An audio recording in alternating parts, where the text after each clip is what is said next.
Welcome to this second lecture on screw threads and screw fasteners. So far we have talked about various types of screws, various geometries, forms and shapes of screws. So now we will go further. So this slide is about threaded parts in assembly. So how do we represent threaded parts? So if it is part of a machine, part of an assembly here, so in sectioning we will not section the bolt or the nut part or the bolt head. So we have sectioned these parts which are part of the machine. So these are the two parts which have been joined together using this bolt, but we have not sectioned this bolt. And here you can see the thread parts which has been shown here. And if we are representing the thread by this method, then in that case we will draw these threads and we will section the machine member, but we will not section the thread part. Similarly here also you can see. So this is the way we will represent threaded parts in any kind of assembly. So this is the bolt, and as we know, a bolt is a cylindrical piece of metal having a head of some particular shape, forged or machined on one end and threaded to a definite length on the other. So this part is the threaded part, and this is the head of the bolt, and this is a cylindrical rod here, and we use a nut to tighten the bolt.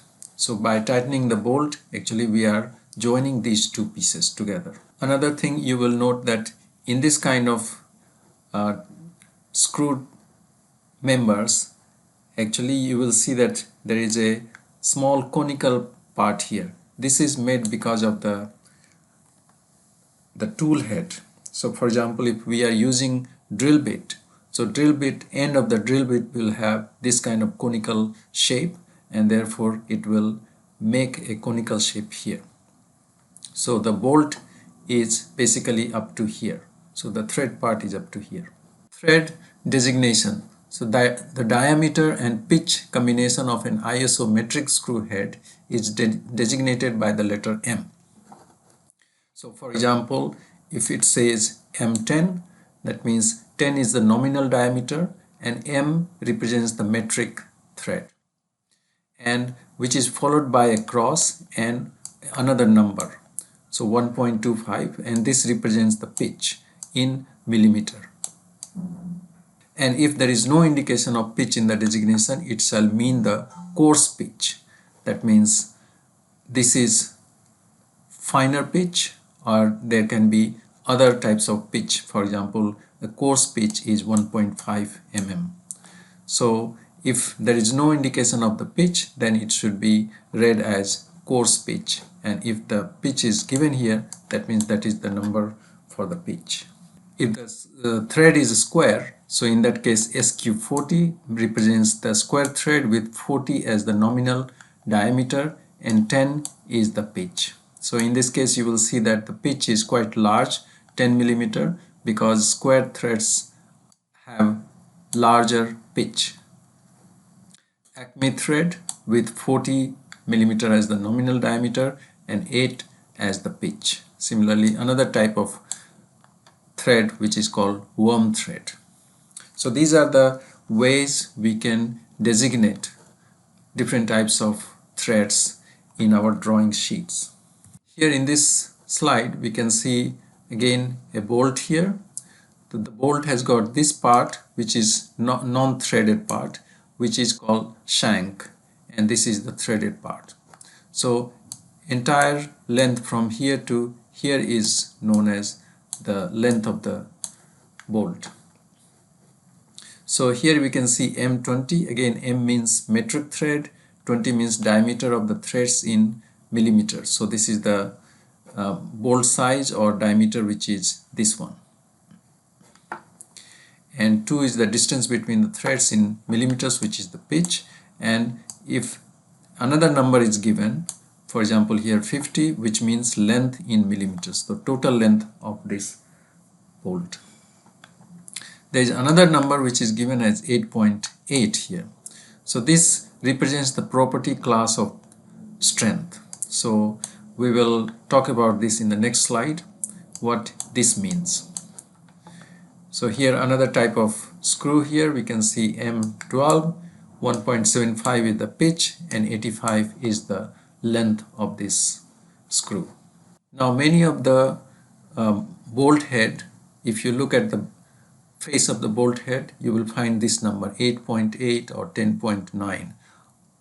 These letters basically represent the manufacturer's code word, and 8.8 or 10.9 represents strength.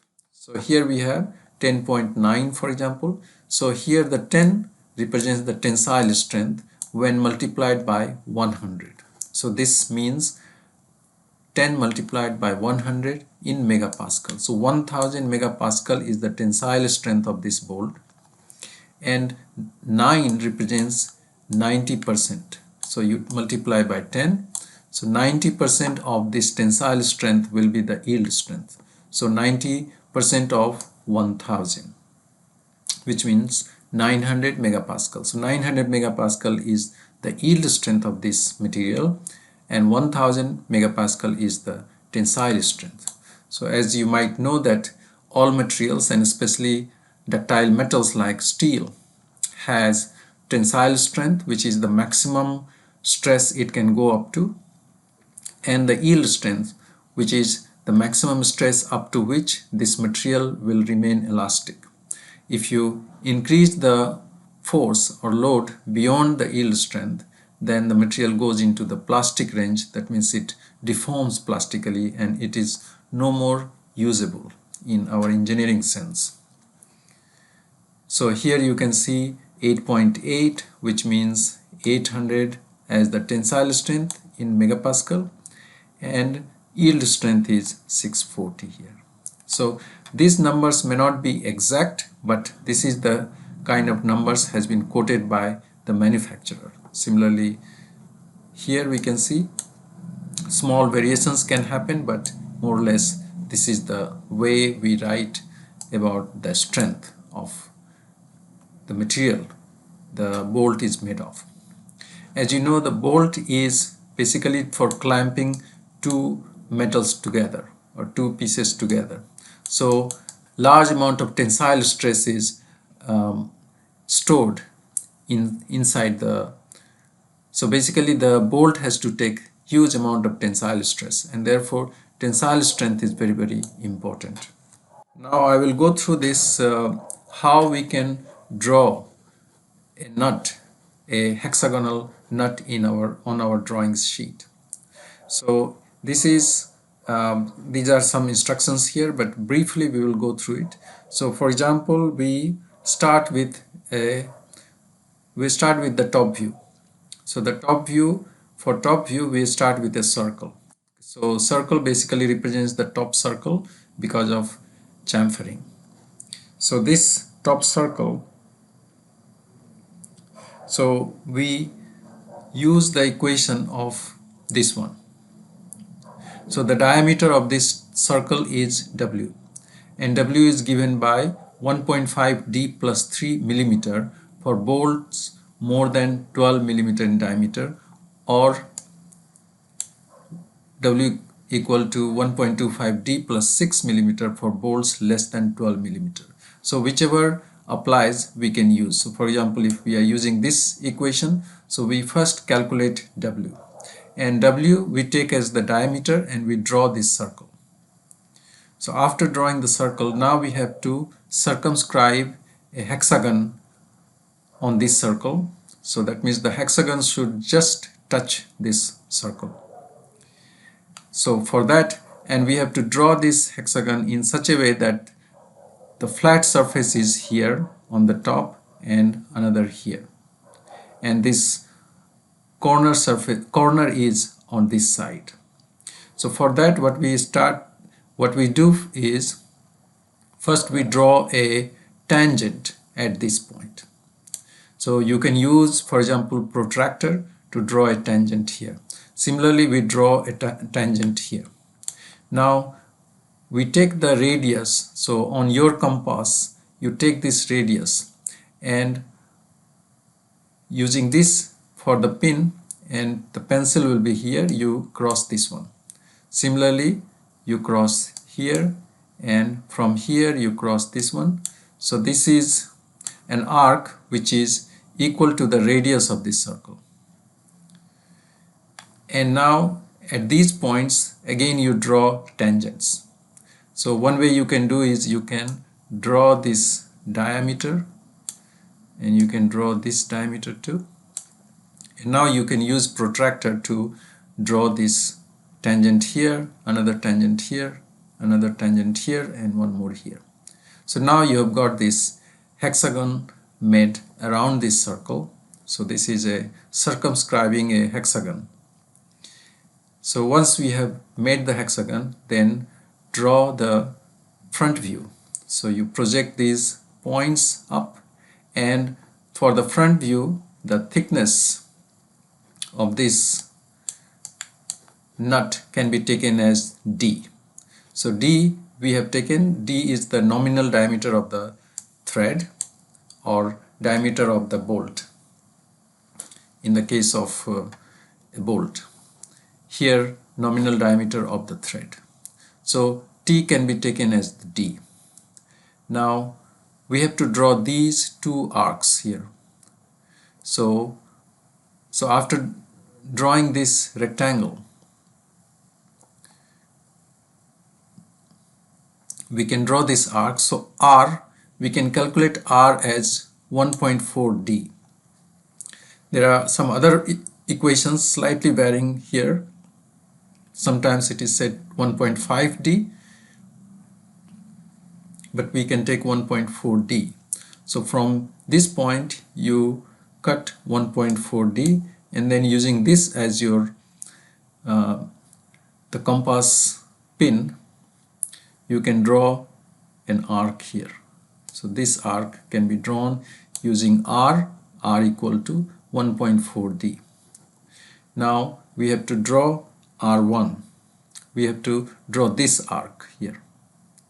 So we have already identified these points and these points here.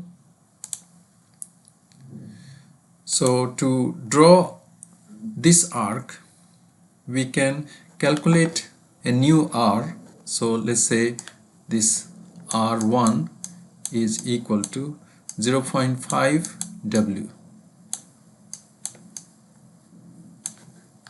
So we can calculate a new R1 as 0.5 W, and we can find this center by drawing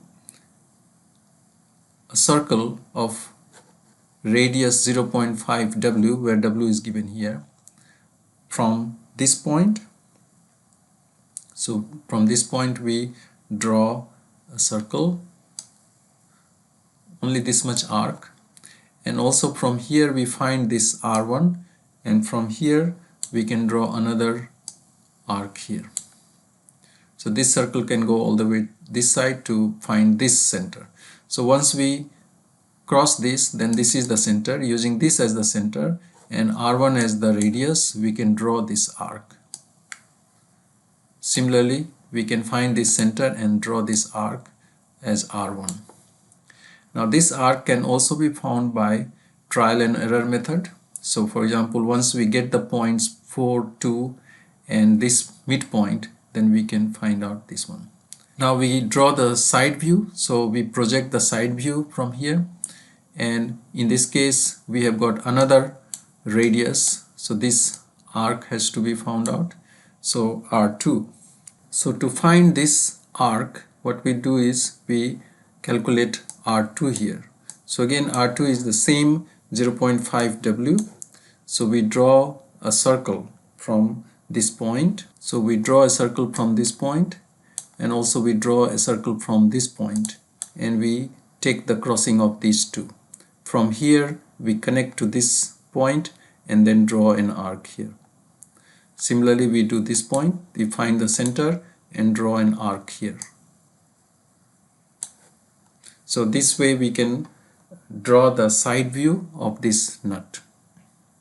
So once we have drawn the front view and the side view and the top view, we can finish it by drawing the outer circle as thinner. So outer circle basically represents the major diameter of this thread and the inner circle. So in the case of internal thread, the inner circle is complete and the outer circle is 75% only. And we indicate these threads by dotted line here as well as here. So this is our complete top view, front view and the side view of this nut. So you may just practice this, how to draw this nut on your drawing sheet. Now this represents the complete bolt that we have been talking about. So this is the bolt head, this is the shank, and this is the threaded part.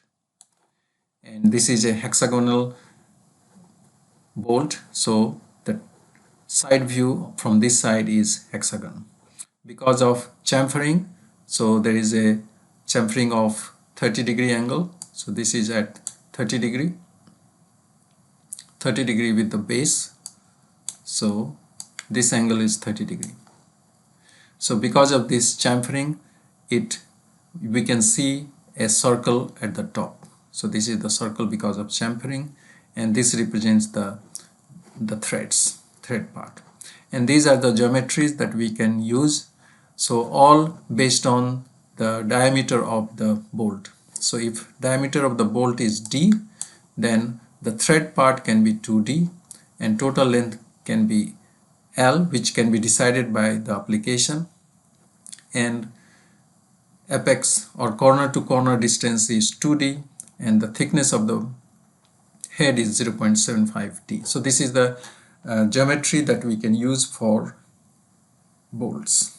Other types of nut and bolts are also used where we have a square head.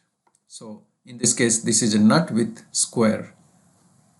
So square nuts can also be drawn just like we did for hexagon. So here in this case, top view, we start with the top view, then W is the flat face, flat to flat distance, and we can calculate W. The equation is same as for the hexagon, and then we project, make the front view, and here we calculate R equal to 2D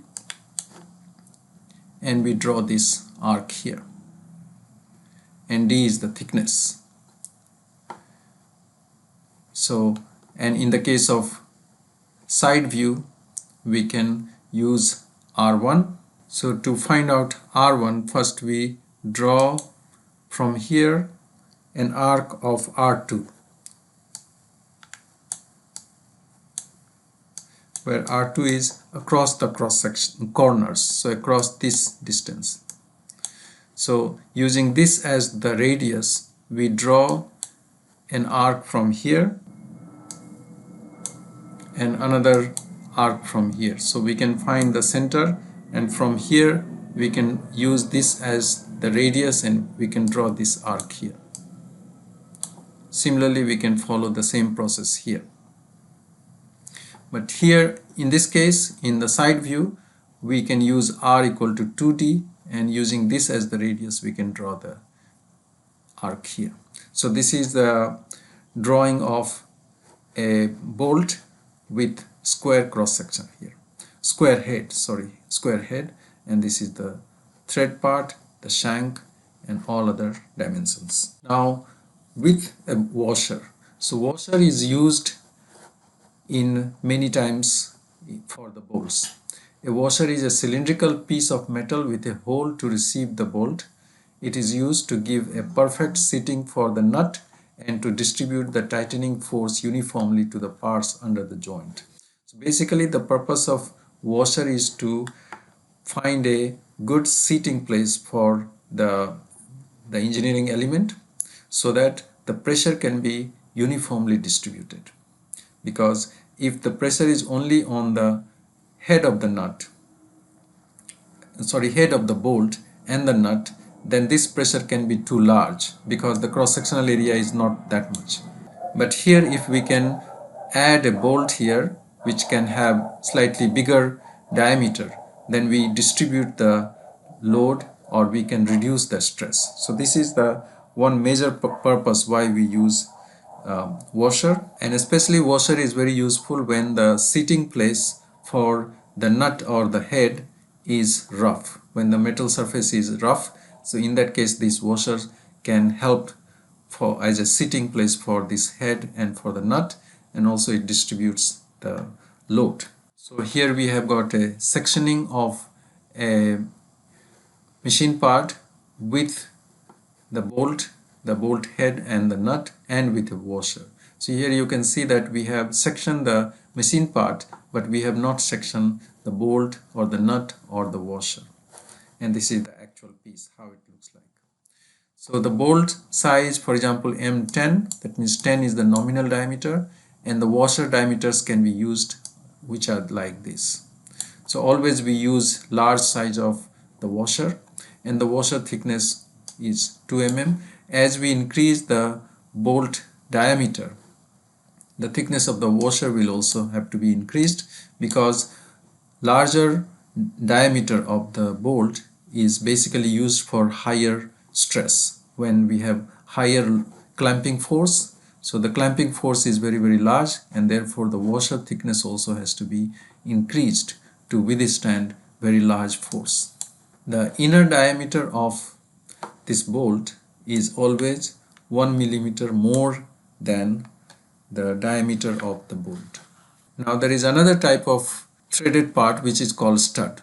So stud is a headless bolt threaded at both ends. So in many machine parts this can be used instead of bolts with head. So this stud is represented on a drawing by this method. So here we are representing the threads, and this is the non-threaded part, and again thread length here. So this is the total length of the stud. Stud is a round bar threaded on both of its ends. So frequent removal of a tap bolt can damage the thread of members such as castings. So a stud can become permanent part of a member onto which other parts are easily joined.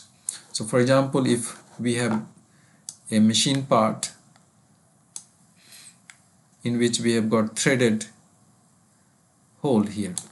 So if we frequently remove and attach a bolt, then this thread can get damaged, thread in the machine. So instead of that, we can insert a stud here, so that the stud becomes a permanent part of this machine, and the other part of the stud can be used for clamping. So we need this kind of stud for this purpose, so that we can save the threads in the casting. So again we can show here drawing steps for stud.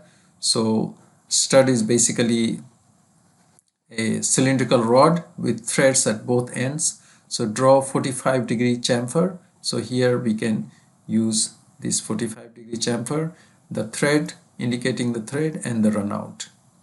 And this part is without any thread here. The stud may have 1 or 2 collars. So some of the studs may have collars made here. The stud having 1 collar is called single collar stud, and having 2 collars called double collar stud. The collar gives a bearing surface to the stud and supports the adjoining part. So basically the collar helps the stud to give some good support so that stress can be distributed. A square neck at the center facilitates gripping of the stud while screwing or unscrewing. So in some studs the center part is made square rather than round. So this will be made into a square cross section. Another type of screws are called cap screws. So cap screw is similar to bolt but has a longer thread than a bolt. So here you can see the cap screw here. So again, cap screw is also used for clamping two members of a machine, and here there is a longer thread. So the thread part is quite long, and this is threaded into this is tightened inside the machine part. The cap screw clamps two parts between the head and the screw. The head is manufactured in many styles. So we have got, for example, hexagonal, countersunk, round or cup shape. This is called fillister, and this is called socket. So there are different types of heads, but all cap screws has the same purpose. So they are used to clamping the two machine members together, and the thread is made in one of the machine member. The end point of cap screw is generally flat surface. This part represents the small bit which is created because of the tool when you are making this hole. This shows how the countersink hole or counterbore hole looks like. So for example, if we are going to use this cap screw here, so then this head part has got inclined surfaces, so we make this countersink hole so that countersunk cap screw can be used here in this case, and counterbore hole where we can use this kind of cap screw. So counterbore hole is basically holes of two different diameters. So this is larger diameter and this is a smaller diameter, and the head will actually sit here. So countersunk hole is a cone shaped hole that is drilled into a member. This tapered hole allows countersunk cap screw to stay tucked inside while giving a flat surface on the top surface of the member. So this gives a flat surface on the top surface of this member. Counterbore holes provide enough room to fix the sockets. They are the appropriate choice when your design requires strong attachment rather than space saving or even surface finishing. So in this case, the head part, it goes completely inside, and this kind of screws gives much larger force, and therefore it can be used for tightening with very large force. So another drawing of this countersink hole. So this is the countersink hole, which is again made by drill bits. So drill bits have got this kind of conical end. So this conical end is basically used to make this kind of countersink hole here, and this is the main hole through which the screw will be inserted. So CSK represents countersink. Another type of screws are called set screw. So set screw is a threaded cylinder used to prevent rotation or movement between parts. So these kind of set screws will be used where we have got two parts while they are in rotation. So for example, we have one part and there is another part which is attached here, and both parts have to rotate. So in order to avoid the slippage, we can provide a set screw here, and we can tighten this using set screw so that this member will be completely fixed with the previous member. So basically prevents rotation or movement between the parts. So there are different types of set screws, both on the head side and as well as on the point. So you can have a cone point, flat point, oval point, cup point, full dog point, this one, and half dog point here, and the hexagonal socket, fluted socket, and slotted this way. Set screws are used as semi-permanent fasteners to hold a collar, sheave, pulley, or gear on a shaft against rotational or translational forces. In contrast to most fastening devices, the set screw is essentially a compression device. It provides a clamping force that resists relative motion between the two members. The holding power is a strong function of the form, size, and point style. So with how much force we can clamp this together depends upon the form or and size of the point. As a thumb rule, set screw diameter should be roughly equal to 1/2 the shaft diameter.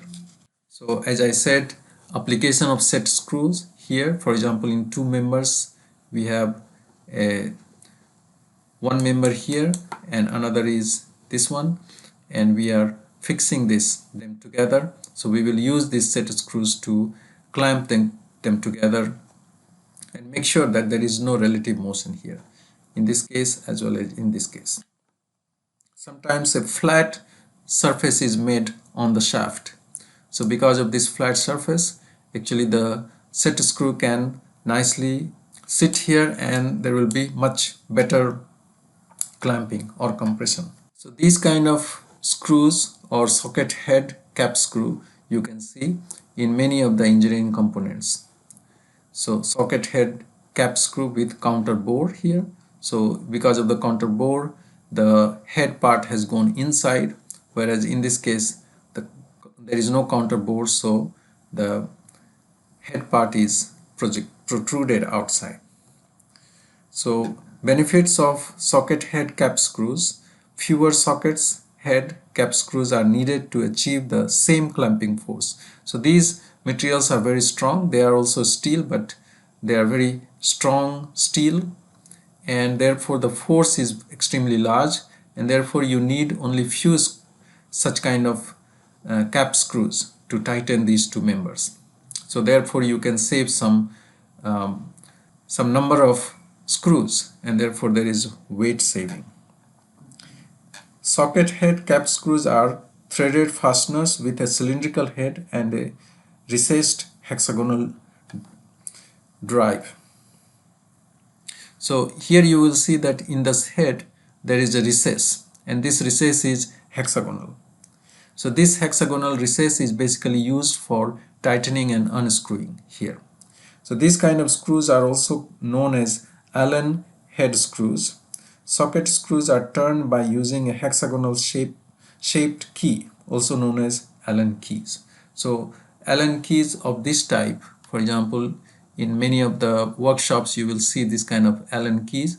So these Allen keys can be conveniently used to tighten these screws, which provides very large force, and therefore they are often used in most of the machines. Socket screws are often used in applications with insufficient clearance to use a fastener with an external hexagonal head.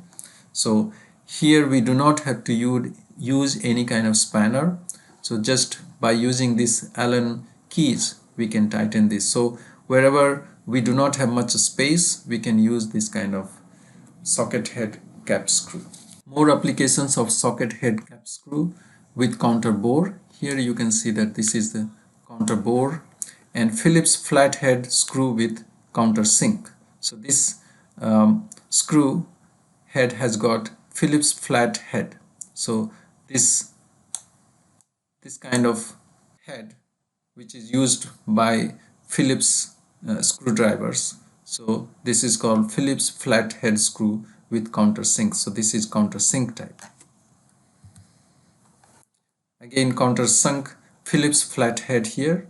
So there are many such applications, and depending upon how much clamping force we need, and also to some extent what kind of surface finish we need, so we can select either counter sunk Phillips flathead, or we can use the cap screws. So this is all about threads. So we have discussed many different types of threads and how we can represent the threads in our drawing sheets, engineering drawing sheets, as well as how to draw the nuts and the bolts, and what are different dimensions that we can calculate for nuts and bolts, as well as we have seen the applications of different types of cap screws, set screws, and so on. So this is all about threads and threaded parts. Thank you very much for listening to this talk.